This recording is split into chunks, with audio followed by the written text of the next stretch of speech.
عارفه ان انتوا ممكن تكونوا هتستغربوني شويه ان انا مشيت من المحكمه ما اتكلمتش ولا عيطت ولا اي حاجه، بس انا كنت واعده اصلا ان انا مش هعمل اي حاجه ومشيت. وهو كده كده كان عارف ان احنا هنتأمن علينا، نتأمن عليه في الحكم يعني عشان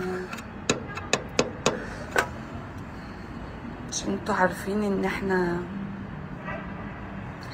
يعني اللي ليه ظهر غير اللي ملوش ظهر. انا مش هخاف اقول اي حاجه بعد كده، انا هتكلم عادي. بس هرجع اقول لكم تاني ان عصام لما عمل الحادثه وقف، مع ان هو مش غلطان، ده كان طريق سريع ودائري والمفروض اللي بيعدي هو اللي غلطان. وقفنا مع الناس واديناهم دية كبيرة، مبلغ كبير، المتطوع خد فلوس، وعصام هو اللي وقف كلم الإسعاف، هو اللي كلم الشرطة. وتحقيقات ورق القضية مكتوب فيه إن الضابط لما جيت سأل عصام كان في وعيه، قال له كان في وعيه. عشان الناس اللي بتفضل تقول ده كان شارب، عصام ما كانش شارب، كان في وعيه، ما كانش معاه حاجة في العربية. كل ده اللي مكتوب في ورقة التحقيقات. ورغم من كده قالوا لي عشان هي قضية رأي عام فخد حكم، فسكت. قلت هيبقى عندنا فرصة في الاستئناف. فالاستئناف النهاردة كان معاه 7، ال7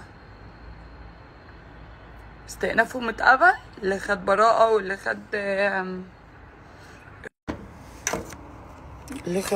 خد ايقاف، وعصام الوحيد اللي استئنافه اترفض.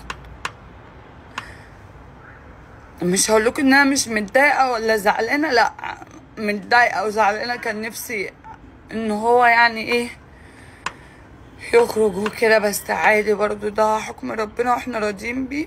هي كده كده كوسه، فعادي. عندنا قضيه تانية يمكن ربنا يكرمنا فيها وممكن لا، وبرضو احنا هنبقى راضيين باي حاجه.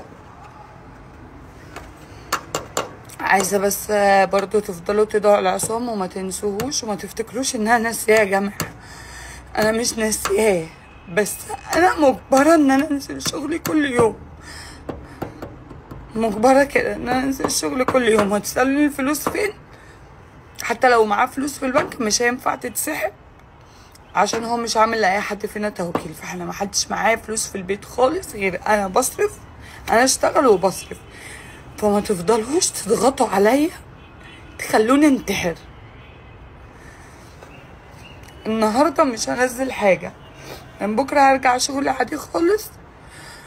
وانا والله العظيم وانا متاكده ان عصام مش متضايق ولا زعلان، لان هو كان قايل لي من امبارح ان انا عارف ان انا هيتأمن عليا كده كده، ويوم 16 هنعرف هي كوسه ولا لا.